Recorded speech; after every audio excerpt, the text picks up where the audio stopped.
Hello students, welcome back to my YouTube channel Biochem academy. इस channel में आपका स्वागत है। परिणत विभाजन क्या होता है कि जिसमें जिसमें नई कोशिका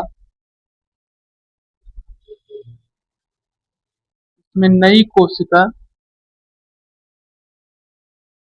भित्ति त्रिज्या के अनुसार ये क्या होती हैं, जुड़ती हैं, और जिसके कारण से क्या होता है, इनकी मोटाई बढ़ती है। ध्यान रखिएगा, जिसके कारण इसकी मोटाई बढ़ती है।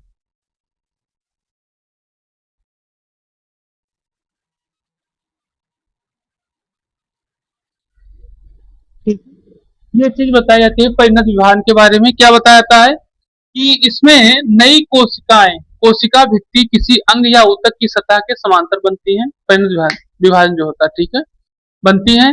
और साथ ही साथ ये दोनों जो समांतर जुड़ती हैं उनकी त्रिज्या के अनुसार जुड़ती हैं। कि अगर त्रिज्या सेम रहेगी, यानी कि त्रिज्या मतलब आप जानते हैं, जैसे ये कोई वो है, परिध है, ठीक है, तो इसकी आधी क्या होती है, त्रिज्या होती है, ठीक है। तो इसकी क्या बताया जाता है कि उसके समांतर जुड़ेंगी, जो उसी के समांतर जुड़ेंगी जिसकी त्रिज्या क्या होगी, दोनों की बराबर रहेगी, ठीक। और वो उसके मोटाई के अनुसार क्या होती है, जैसे जैसे त्रिज्या जुड़ती जाएगी उस तरीके से मोटाई बढ़ती जाएगी, ठीक है। और जिसके कारण से फिर इसका विभाजन होता जाएगा। ये विभाजन फिर आगे चल के दो भागों में विभक्त हो जाता है, ठीक है। और फिर उसके बाद आपको हमने बताया भी अंतःस्तर के बारे में, ठीक।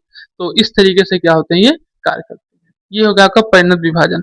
और इसमें एक चीज आप लिख लीजिए, इसके नियमन को लिख लीजिए, मतलब ये किस पर कार्य करते हैं, ठीक है। लिखिए इसमें नियमन में, लिखिए पादप हार्मोन ब्रासिनो, पादप हार्मोन ब्रासिनो स्टेरॉइड, इसको शॉर्ट फॉर्म में बीआर कहते हैं, ध्यान रखिएगा। पादप हार्मोन ब्रासिनोस्टेरॉइड और हाइड्रोजन पेरोऑक्साइड H2O2 जिसको कहते हैं, H2O2 हाइड्रोजन पेरोऑक्साइड के नियमन में सहायता करता है।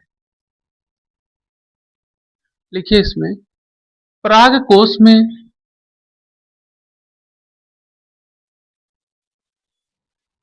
पराग कोश में जिन स्थानों पर जिन स्वाफुटन होता है, स्वाफुटन होता है, पराग कोश के जिन स्थानों पे स्वाफुटन होता है, और वहां जब स्वाफुटन मतलब क्या है कि मतलब जो वहां की भित्ति है वो धीरे धीरे क्या होने लगती है, फटने लगती है। तो फट के छोटे छोटे आकार में बन जाएगी, ठीक है। तो इस तरीके से वहां पे जो भित्ति होगी पतली होती जाएगी, ठीक है। और पतली होने के कारण से वहां पे क्या होने लगेंगे, जब पतली हो जाएगी तो धीरे धीरे वो स्तर जो होगा कमजोर होता जाएगा, ठीक।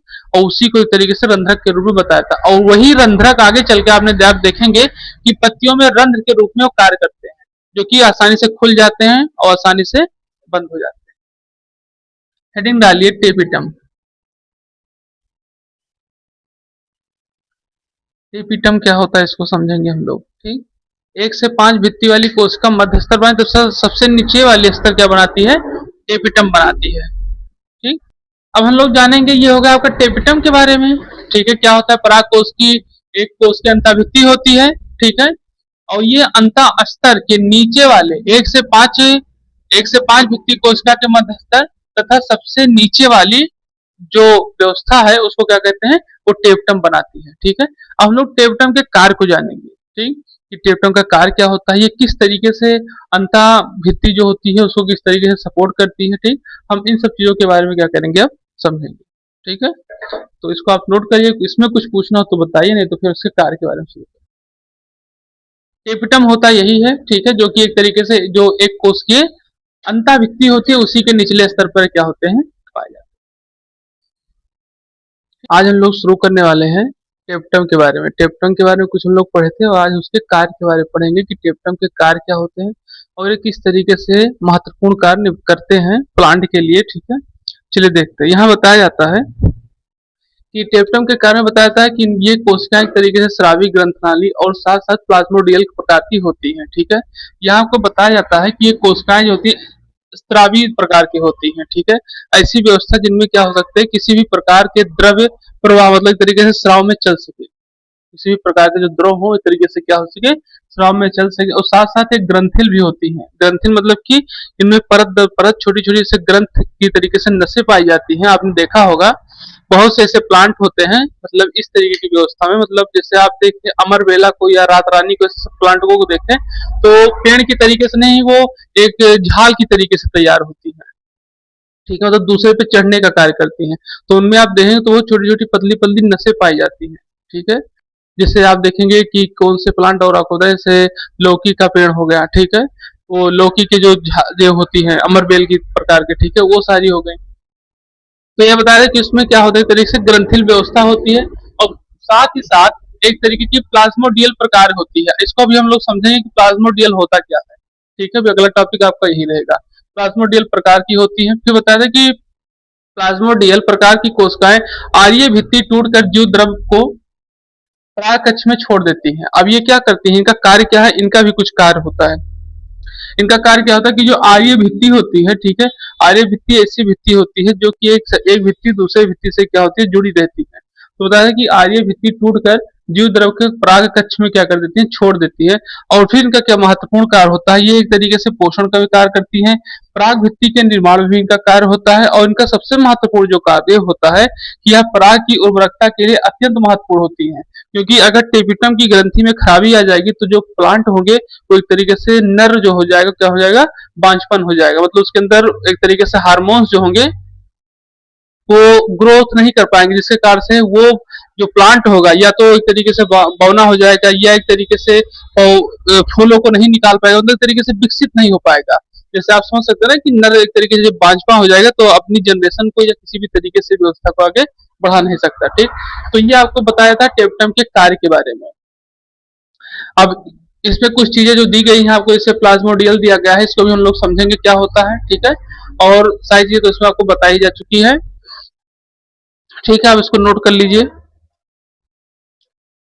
यहाँ बताया जा रहा है आपको प्लाज्मोडियल के बारे में। क्या बताया जा रहा है इसमें, बताया था कि कोशिका भित्ति विघटित हो जाती है। विघटित कहाँ हो जाती है, मतलब इस तरीके से बताया जा रहा है इसको कि जो आपके टेपिटम होते हैं, ठीक है, उसी में बताया जा रहा है कि टेपिटम में क्या होते हैं, जो प्लाज्मोडिया यानी अमीबिया इसको कहा जाता है, अमीबा इसको या अमीबिया इसको कहा जाता है। तो यहाँ बताया जाता है इसके अंदर कि कोशिका भित्ति क्या होने लगती है, विघटित होने लगती है। एक तरीके से विघटित का मतलब क्या है कि तरीके से एक कोशिका दूसरे में समाहित होने लगती है। ठीक है, इसको आप ऐसे समझिए जैसे छोटे बच्चे होते हैं तो उनको बताया जाए कि उनके शरीर में हड्डियों की संख्या ज्यादा होती है, लेकिन धीरे धीरे जैसे बड़े होने लगते हैं उनकी हड्डियों की संख्या क्या हो जाती है, कम होने लगती है। ठीक, उसी तरीके से ये नहीं, यही कहने का मतलब है कि छोटी छोटी हड्डियां एक तरीके से आपस में मिलने लगती है। तो यहाँ वही बताया कि कोशिका भित्ति क्या होने लगती है, विघटित होने लगती है, आपस में जुड़ने लगती है। और प्रोटोप्लास्ट आपस में जुड़कर पराग कणों को घेरने का कार्य करते हैं। घेरने का मतलब एक तरीके से प्रोटेक्ट करने का कार्य करते हैं। जो यहाँ के पराग कण होते हैं, ठीक है, उनको वो सारे मिलकर एक तरीके से कौन सी चीज में, प्रोटोप्लास्ट, प्रोटोप्लास्ट आपस में क्या होती है, उनको मिल एक तरीके से प्रोटोप्लास्ट सिक्योरिटी का कार्य करता है। जिससे हम लोग के शरीर में, आप ध्यान दीजिए, हम लोग के शरीर में एक व्यवस्था है जिसको कहा जाता है टी4 लिम्फोसाइट। ठीक है, टी4 लिम्फोसाइट एक ऐसी व्यवस्था होती है जो आपके शरीर में प्रतिरोधक क्षमता का निर्माण करती है कि कोई भी बैक्टीरिया अगर आपके शरीर में घुसने वाला हो तो उससे लड़ने का कार्य करती है। ठीक है, तो टी4 लिम्फोसाइट ऐसी व्यवस्था है। टी4 लिम्फोसाइट एक ऐसी व्यवस्था, अगर मान लीजिए आपको जुकाम हो रहा हो, ठीक है, तो वो उसमें क्या करता है, मददगार होता है कि आपको जुकाम होने से कुछ हद तक बचाया जा सके। ठीक, कोई भी बीमारी हो तो उसमें टी4 लिम्फोसाइट एक तरीके से आपके प्रतिरोधक क्षमता को बढ़ाने में ही कार्य करता है। ठीक, तो उसी तरीके से बता रहे कि जो प्रोटोप्लास्ट होते हैं वो आपस में जुड़कर क्या करते हैं, पराग कणों को घेरने के लिए ल्यूपूल में चले जाते हैं। ल्यूपूल में क्या हो जाते हैं, चले जाते हैं। ठीक है, अब ल्यूक्यूल क्या होता है इसको हम लोग जानेंगे। ठीक है, चलिए, ल्यूकुल कहें, ल्यूकोल में, लोक्यूल में, हाँ, लोक्यूल में चले जाते हैं। अब हम लोग समझेंगे लोक्यूल के बारे में। ठीक है, और ये भी ध्यान रखिएगा इसका जो स्थान है वो कहाँ होता है। इसका स्थान होता है आपका अंडाशय में और साथ साथ परागकोश में। ठीक, इनका स्थान कहाँ होता है, अंडाशय यानी कि ओवरी के पास में जो खाली स्थान होता है। ठीक है, और साथ साथ पराग कोश में भी होता है।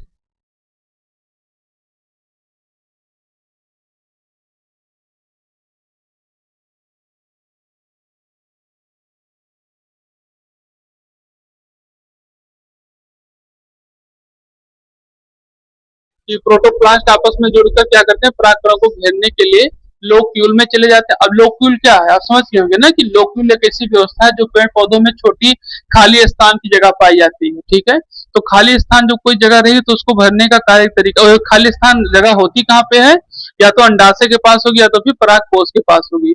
कि जिस तरीके से अगर मात्रा में बढ़ता जा रहा है परागकोश, ठीक है, तो उसमें क्या हो जाता है, उसको भरने का कार्य करते हैं। अतिरिक्त पराग चैनल को लाइक करें, सब्सक्राइब करें, शेयर करें और कमेंट करें। The top important concept is coming up next. Subscribe now to the Biochem Academy. Don't miss it.